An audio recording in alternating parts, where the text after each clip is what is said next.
Les Beaux-Parleurs sur la première.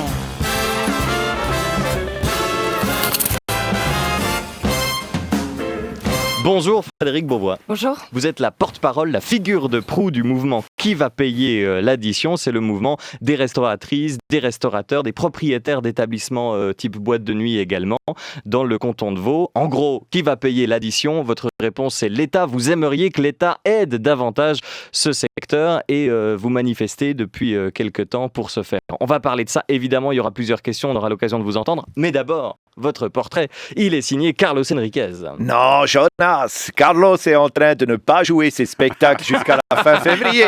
Par exemple, vous ne pourrez pas voir Segundo ce soir à Lausanne, venez pas nombreux.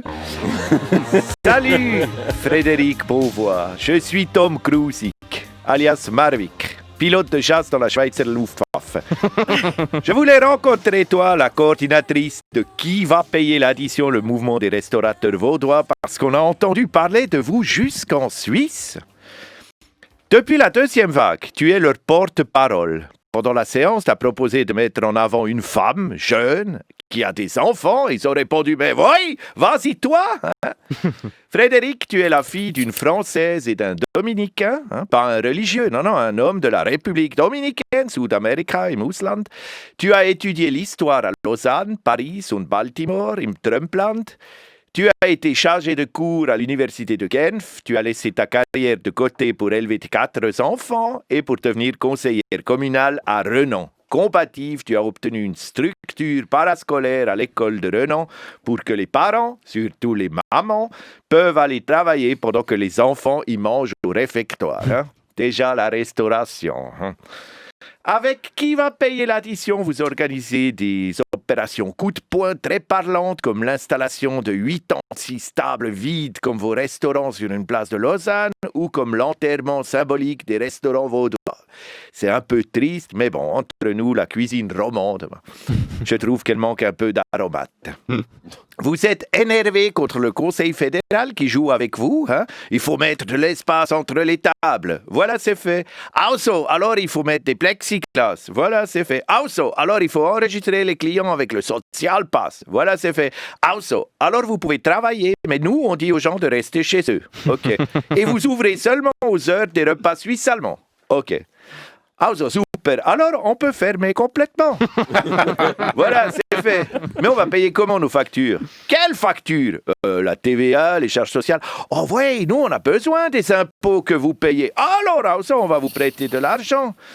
C'est normal de chicaner un peu les restaurateurs. Dans la pandémie, c'est qu'à cause d'un cuisinier de Wuhan qui a mal préparé un pangolin ou une chauve-souris, ou je sais pas. Mais vous vous révoltez. Bon, nous, on trouve que quand les Belges y râlent, c'est folklorique, ils gagnent jamais. Mais qui va payer l'addition ? Vous avez obtenu des résultats. En décembre, vous avez pu ouvrir les restaurants si vous étiez à moins que 0,9. Le taux de reproduction du Covid, pas les pour 1000. Non, un roman avec moins que 0,9 pour 1000, c'est chaud, Mengler. Et cette semaine, le Conseil fédéral vous ont accepté comme cas de rigueur, mais tellement vite, même pas une année après le début de la pandémie. Bon, vous avez surtout reçu la promesse de l'aide, pas encore tout l'argent. Vous devriez renommer votre groupe quand vous payez l'addition. Les restaurateurs risquent de recevoir leur argent après leur faillite. Bon, si vous voulez des choses qui vont vite, il faut piloter des jets.